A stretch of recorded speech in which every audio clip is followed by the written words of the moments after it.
Pertemuan kita malam ini akan melanjutkan bahasan tentang persiapan Ramadan. Kita masih dalam bahasan tafsir ayat-ayat puasa dari firman Allah Subhanahu wa taala di Al-Baqarah ayat 183, dan insyaallah pertemuan berikutnya kita akan detilkan pada pembahasan teknis penunaian puasa, baik dari keterangan Al-Quran ayat 184 Al-Baqarah sampai 187, ataupun persoalan-persoalan terkait Ramadan yang nanti insyaallah kita kupas, sehingga sebelum masuk kepada bulan Ramadan insyaallah kita sudah mendapatkan pencerahan dan siap menunaikan ibadah dengan sempurna insyaallah. Khusus nanti saat masuk bulan Sya'ban, saya akan siapkan kurikulum Ramadan sehingga nanti kita sudah punya kolom-kolom persiapan dan agenda-agenda yang biasa dikerjakan oleh Nabi saat Ramadan. Sehingga nanti antum bisa fokus siapkan masuk Ramadan, itu aja yang difokus dikerjakan. Nabi kerjakan ini, kita siapkan itu. Nanti mana target kita yang paling maksimal, itu yang coba kita optimalkan. Kita teruskan ayatnya, masih di Al-Baqarah ayat 183. A'udzubillahi minasyaitonir rajim. Ya ayyuhalladzina amanu kutiba alaikumus kama kutiba alal ladzina min qablikum la'allakum tattaqun. Ya ayyuhalladzina amanu. Perhatikan, saya langsung terjemahkan dengan tafsirnya.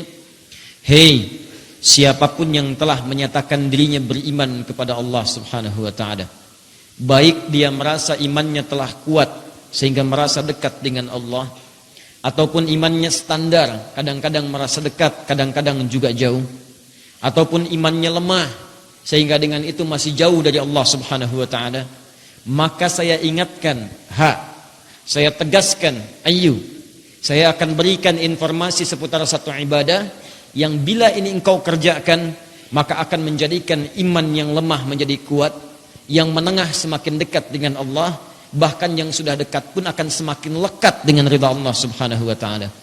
Apakah ibadahnya? Kutiba alaikumusiyam. Mulai saat ini diwajibkan bagi kalian untuk menunaikan ibadah puasa. Bukan puasa biasa, bukan sekedar menahan, tapi puasa yang memiliki ketentuan khusus, siyam. Puasa yang punya aturannya. Puasa yang ketentuannya tidak sama dengan orang-orang lain yang bahkan pada saat itu sedang menunaikan puasa. Waktunya diatur, ketentuannya diatur, aturannya telah ditetapkan, maka kemudian diteruskan oleh Allah Subhanahu wa taala. Pelajarilah semua ketentuan-ketentuan itu seperti Nabi Muhammad SAW pernah diajarkan dan menyampaikan kepada umatnya. Anda bertanya, ya Allah, bagaimana menunaikan puasa itu? Apakah hanya kami saja? Apakah puasanya tidak terasa berat saat kami tunaikan? Karena ini enggak main-main ya Allah. Puasanya bukan sehari, bukan 2 hari, tapi 29 atau 30 hari. Maka kemudian Allah teruskan kalimatnya, perhatikan gambarannya. Kama kutiba 'alal ladzina min qablikum la'allakum tattaqun. Bagian pertama yang kita bahas malam hari ini adalah jawaban kama kutiba 'alal ladzina min qablikum. Kenapa kalimat ini muncul? Yang kedua, la'allakum. Kenapa menggunakan kata la'allakum? Yang ketiga, tattaqun. Kenapa menggunakan kata tattaqun? Apa makna di balik kalimat kama kutiba 'alal ladzina min qablikum? Yang kedua, apa arti dari kalimat la'allakum? Adakah isyarat di kalimat la'allakum itu dengan keberhasilan seseorang yang menunaikan puasa? Hati-hati. Dan yang ketiga adalah kata tattaqun. Kenapa Allah menggunakan kata tattaqun? Tidak menunjuk kepada orangnya. Misalnya muttaqin. Ya, kadang Anda temukan kata muttaqin, kadang Anda temukan kata muttaqun, tapi di sini menggunakan kalimat la'allakum tattaqun. Beda-beda. Ya, persis seperti suara mic, beda-beda. Kadang-kadang kencang, kadang-kadang sedang, kadang-kadang hilang gitu kan. Nah, bagaimana nanti membuat itu stabil sesuai dengan penjelasan yang akan kita sampaikan. Ya. Bismillah. Ini pembelajaran kita malam hari ini. Insyaallah kita akan bahas kalimat pertama, kama kutiba 'alal ladzina min qablikum.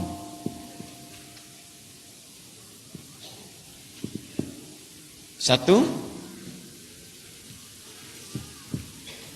Setelah itu kita kemudian teruskan dengan kalimat la'allakum. Harfu taraji. Dua. Kemudian yang terakhir tattaqun. Kita belajar setiap kalimatnya supaya Anda mengerti. Maksudnya seperti ini. Selama ini kita cuma baca di mushaf. Seperti halnya orang-orang dulu diwajibkan supaya dengan puasa itu kalian bisa meningkatkan takwa. Itu kalimat terjemahan, maknanya baru umum. Seperti apa makna detailnya, itu yang coba kita kemudian maksimalkan. Baik, untuk yang ini, teman-teman sekalian. Ini dalam ilmu gramatikal bahasa Arab, di ilmu nahwu. Ini kalimat ini, rangkaian kalimat dalam bahasa Arab disebut jumlah namanya. Jumlah itu kumpulan-kumpulan unsur-unsur kalimat. Ya, misal, ini ada kata kerja ini ada huruf, ya, ini ada huruf. Ini ada kata benda, ya, ini ada huruf lagi. Ini ada dzaraf. Jadi semua jenisnya, kata kerja, kata benda, huruf kalau disatukan itu disebut jumlah namanya. Paham? Gabungan antara unsur kalimat disebut apa? Jumlah. Ini jenis gabungan unsur seperti ini di ilmu nahwu diistilahkan jumlah i'tiradiyah. I'tiradiyah.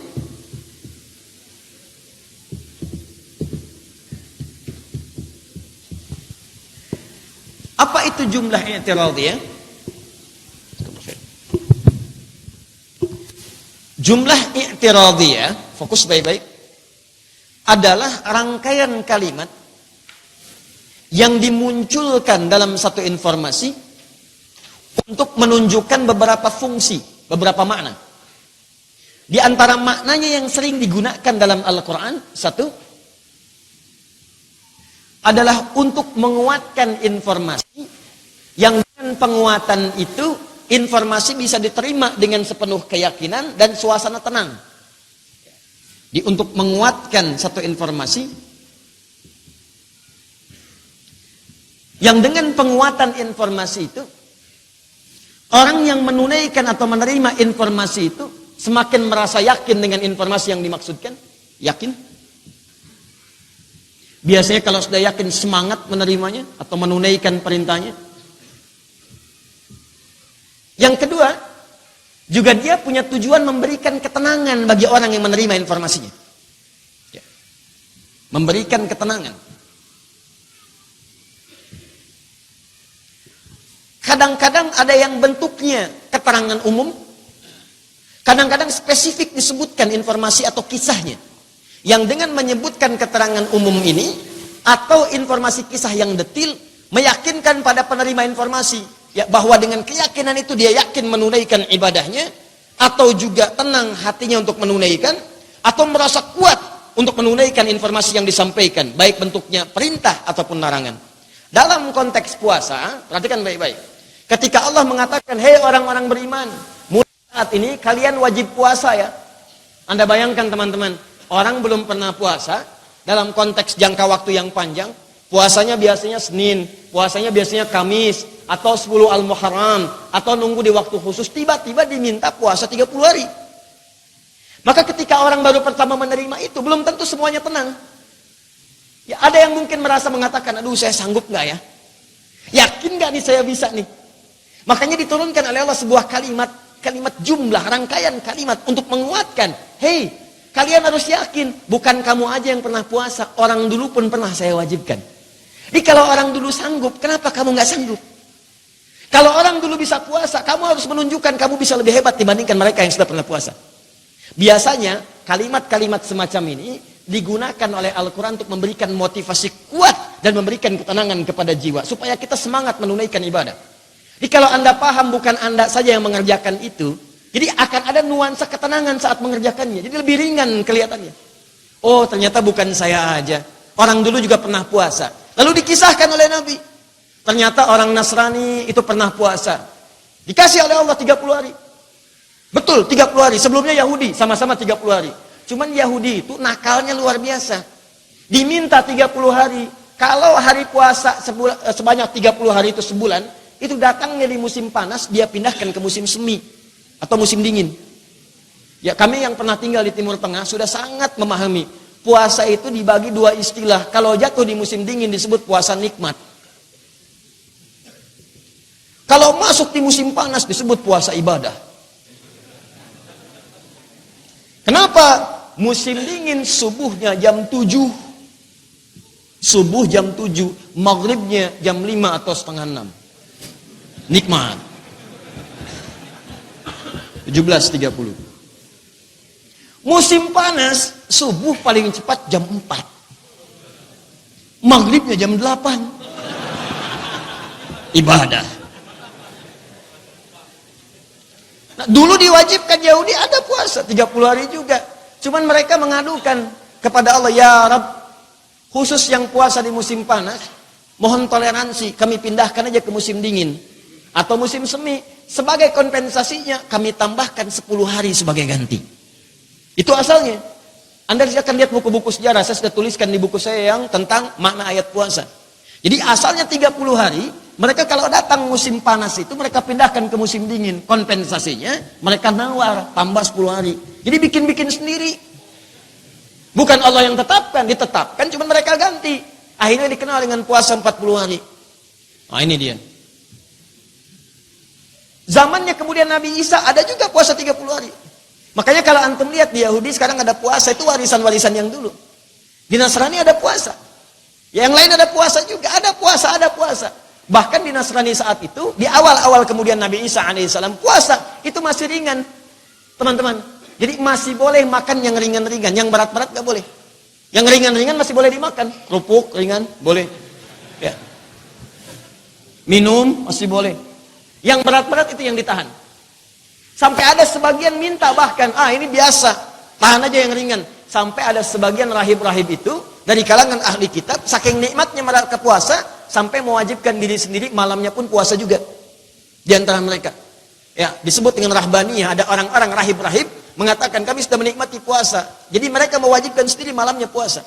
Itu nanti yang kemudian di masa Nabi Muhammad SAW, sebagian sahabat merasa, jangan-jangan puasanya seperti orang-orang Nasrani dulu sampai malam mereka puasa. Maka turunlah kemudian Quran surah kedua ayat 187. Uhilla lakum lailatas siyami rafathu ila nisaikum. Hei, malam itu bukan waktu puasa, malam itu waktunya buka. Silakan makan dan minum, wakulu washrabu hatta yatabayyana lakumul khaytul abyadu minal khaytil aswadi minal fajr.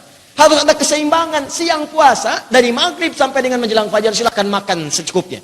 Minum senyamannya. Yang sudah menikah pun silahkan bercumbu suami istri, nggak ada masalah. Yang sudah menikah, maaf yang belum. Maaf ya. Insya Allah ya, sebelum puasa atau minimal sebelum kiamat kurang 2 hari ya. Silakan. Ya. Islam itu rasional. Ada waktunya istirahat, ada waktunya kita tenang, ada waktunya ibadah. Maka kata Allah, malamnya kalian nggak sama dengan yang lain. Mereka cuma nyulit-nyulitkan diri sendiri. Yang dibenarkan dilanggar-langgar, yang tidak seharusnya disyariatkan, memaksakan diri sendiri. Jadi asalnya yang Yahudi tadi seperti itu, yang Nasrani sebagian memberikan beban malamnya ikut puasa. Maka kemudian apa yang terjadi? Allah menerangkan, orang-orang dulu pun pernah puasa. Kalau mereka pernah puasa, awas hati-hati. Mereka disebut orang yang bengal, orang yang susah. Puasa, masa kalian umat terbaik yang mau puasa? Maka ketika kalimat ini turun, kama kutiba 'alal ladzina min qablikum, sahabat-sahabat Nabi ingin membuktikan, ya Rasulullah, kami ingin lebih baik dibandingkan umat-umat sebelumnya. Saya tadi tegaskan bahwa bentuk seperti ini kadang diungkapkan dengan pola umum, seperti informasi kama kutiba 'alal ladzina min qablikum, umum sifatnya. Bukan cuman kamu yang puasa, orang-orang dulu juga puasa. Kalau mereka bisa puasa, kenapa kamu yang terbaik tidak semangat menunaikannya? Kadang-kadang sifatnya khusus. Ada yang sakit, bukan cuman kamu aja yang sakit, orang dulu juga sakit. Sakitnya seperti ini. Ada yang sulit, bukan cuman Anda aja yang sulit, orang dulu juga susah. Nah, rumus ini coba praktekkan dalam kehidupan kita. Saya sering ungkapkan dalam bahasa-bahasa yang sederhana. Teman-teman, kalau Anda malas sholat, sedang kurang kecas imannya, supaya bisa semangat untuk ibadah, coba Anda bandingkan dengan orang-orang dulu. Bukan cuman Anda yang sholat, orang dulu juga sholat. Bandingkan. Masa orang dulu, maaf sekali, statusnya tinggi, sudah baik di mata Allah, masih sholat. Nah, antum status belum jelas, saya belum jelas, surga belum jelas, hisab masih menegangkan, masih nggak mau sholat gitu kan? Jadi kalau Anda merasa lelah dalam sholat, orang dulu pun sholat, bukan cuma kita yang sholat. Kalau Anda merasa sulit baca Al-Quran, jangankan Anda, orang dulu pun baca. Kalau Anda sekarang punya masalah, bukan cuma Anda yang punya masalah, Nabi punya masalah. Orang ahli surga, ini sebelum meninggal, surat surganya turun satu surat. Inna a'tainakal kautsar. Muhammad, kami telah siapkan, kami jamin untukmu semua kenikmatan terindah. Yang lebih banyak, Al-Kautsar itu yang sangat banyak. Kami siapkan surga untukmu dengan semua kenikmatan yang paling indah. Luar biasa. Tapi apakah status ahli surga ini menjadikan beliau kemudian tidak beribadah? Tidak. Ketika jaminan surga turun, ayatnya diteruskan. Fasholli li rabbika wanhar. Bukan berarti jaminan surga turun, kamu tetap tidak sholat. Tidak, kamu tetap sholat. Bukan berarti kemudian perintah sholat tidak berlaku. Kamu tetap sholat, kamu berkurban, kamu istighfar, kamu tasbih. Anda bayangkan ahli surga. Sudah jadi ahli surga sebelum wafat, tetap diperintahkan untuk sholat. Ahli surga dekat dengan Allah, status nabi, status rasul, hisab tidak ada, surga paling tinggi, sholat. Antum nabi bukan, rasul bukan, status belum jelas. Nggak ada surat turun menjamin kita ada di surga. Hisab masih menegangkan, amalan berantakan, gak mau sholat. Cita-cita surga Firdaus. Kumaha tuh? Ya. Nah itu yang coba kita pikirkan. Kalau cuma susah bermasalah, jangankan antum, Nabi punya masalah. Antum, saya, kita masih alhamdulillah ke masjid santai, nyaman, tenang, gak ada yang ganggu. Nabi mau sholat, dilemparin kotoran, disimpan kotoran di pundaknya, dicegah, diinterogasi, sahabat ada yang dieksekusi. Kita alhamdulillah nyaman gitu kan. Jadi kalau antum merasa punya masalah, tuliskan dalam catatan antum, bukan cuma kamu saja yang bermasalah, orang dulu pun ada yang bermasalah.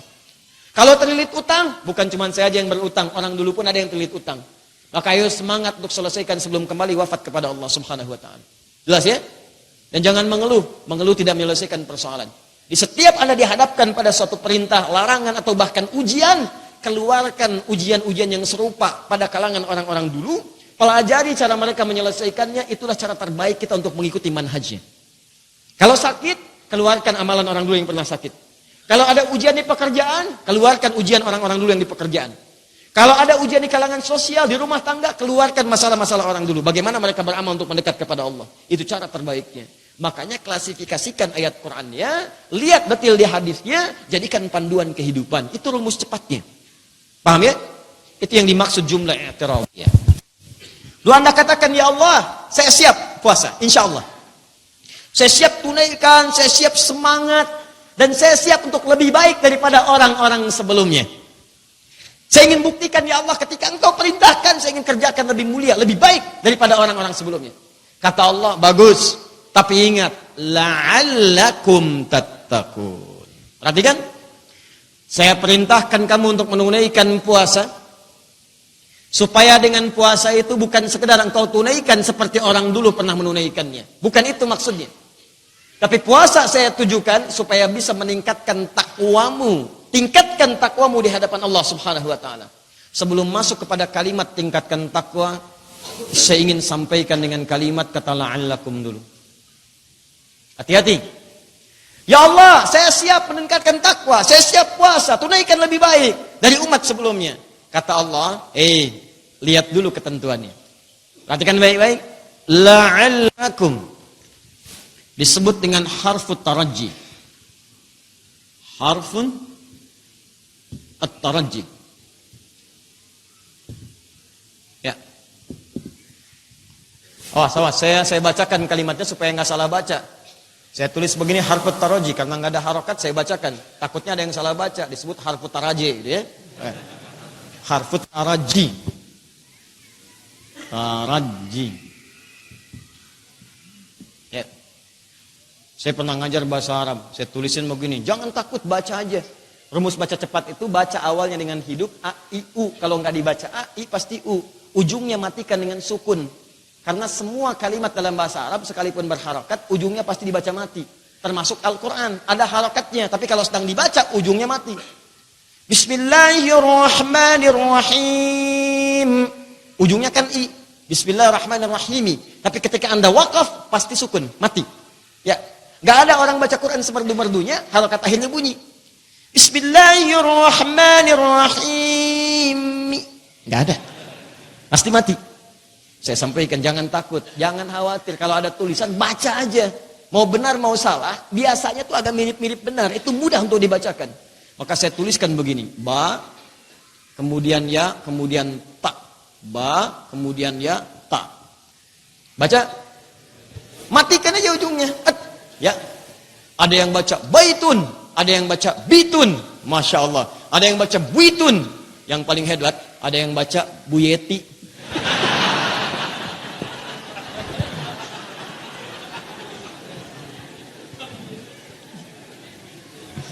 Aduh, ya Allah.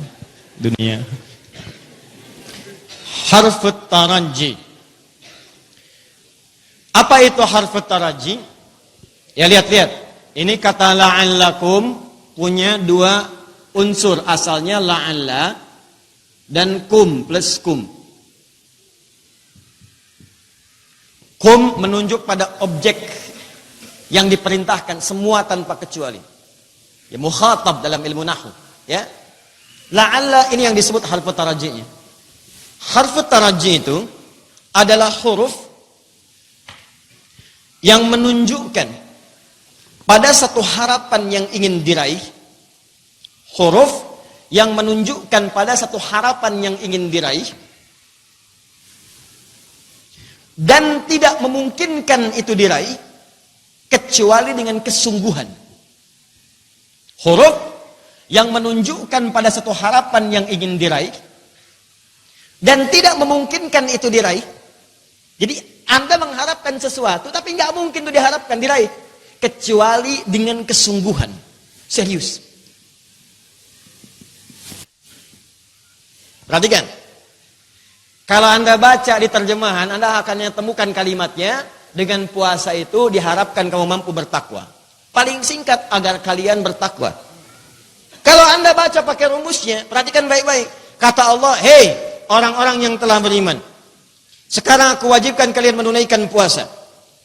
Hei, orang dulu pun puasa. Anda katakan, Allah siap berpuasa. Siap ya Allah.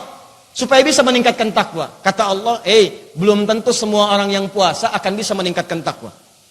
Semua orang puasa belum tentu akan berhasil dengan puasanya. Kecuali orang yang serius dalam menunaikan puasanya. Jadi jangan dikira ketika kita mendapatkan Ramadan, semua orang puasa akan naik status jadi orang takwa. Belum tentu.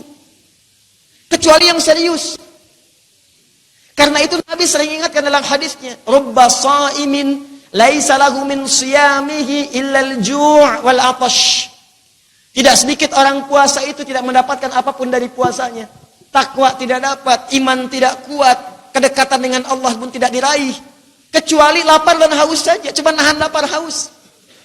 Siang nahan lapar, nahan haus, nahan lapar, nahan haus. Iman tidak menguat, takwa juga tidak naik, kedekatan tidak ada dengan Allah. Jadi hambar aja. Gak ada perbedaan antara puasa dengan sebelum puasa, cuman beda menu makan aja. Yang pagi pindah ke sahur, makan siang pindah ke maghrib. Cuman pindah aja, pindah waktu. Maka dari itu kalau Anda ingin mendapatkan status takwa, berhasil meningkatkan, maka kata Allah, Anda mesti buktikan serius menunaikannya. Ayo sungguh. Awas hati-hati ya. Kalau ayat ini disampaikan demikian, ini menunjukkan kita harus masuk dalam bagian yang serius itu.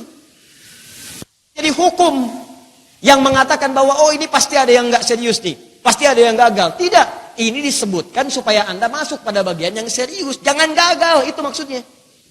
Anda Ramadan sebelumnya belum maksimal, 10 hari serius, 20 harinya belum serius. Anda Ramadan setelahnya 20 serius, 10-nya nggak serius. 20 hari pertama puasa, 10 hari terakhir ngejar tiket mudik. Kejar, nyampe di jalan mudik ke akhirat. Siap. Itu persoalannya. Maka kalau Ramadan sebelumnya belum serius, Ramadan yang kemarin belum dapat, Anda dikasih Ramadan yang sekarang. Kalau Ramadan yang sekarang belum serius juga, Anda butuh berapa Ramadan lagi untuk meningkatkan takwa? Hati-hati.